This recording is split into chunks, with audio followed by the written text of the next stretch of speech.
అయితే 9th week nomination కూడా వచ్చాం. అంటే బిగ్ బాస్ దాదాపు ఒక నెల ఉంది, అయిపోవాల్సి వస్తుంది. ఇప్పుడు దాకా మనం విన్నర్ ఎవరో తెలియలేకపోయింది ఇప్పుడు దాకా. అంటే ఎవరు విన్నర్ అవుతారు కింద కామెంట్ చేయండి, ఎవరు ఎక్కువ ఫ్యాన్స్ ఉన్నారో మనం చూడవచ్చు. దాన్ని బట్టి నేను కొద్దిగా వీళ్ళకి ఎక్కువ ఫ్యాన్స్ ఉన్నారు అని అనుకుంటాను అనమాట. ఇప్పుడు దాకా 9th వీక్ దాదాపు ఇంకో నెల అయితే ఇంక అందరూ చెక్అవుట్ అయిపోతారు ఆ హౌస్ నుంచి.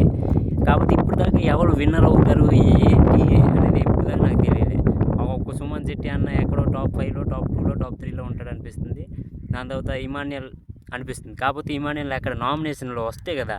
ఇప్పుడు ఇంకా మనం 2-3 సంవత్సరాల కింద చూసుకుంటే రవి ఉంచో 6 వీక్స్ 7 వీక్స్ అలాగ నామినేట్ అవ్వకుండా వచ్చాడు. అంత స్ట్రాంగ్ ప్లేయర్ రవి. అలా నామినేట్ అవ్వకుండా వచ్చాడు, లాస్ట్కి 8th వీక్లో నామినేట్ అయ్యాడు, ఎలిమినేటెడ్. ఇప్పుడు ఇమాన్యుయల్ పరిస్థితి కూడా అదే అని అనిపిస్తుంది నాకు. మీరు సపోర్ట్ ఎవరు చేస్తున్నారు కింద కామెంట్ చేయండి.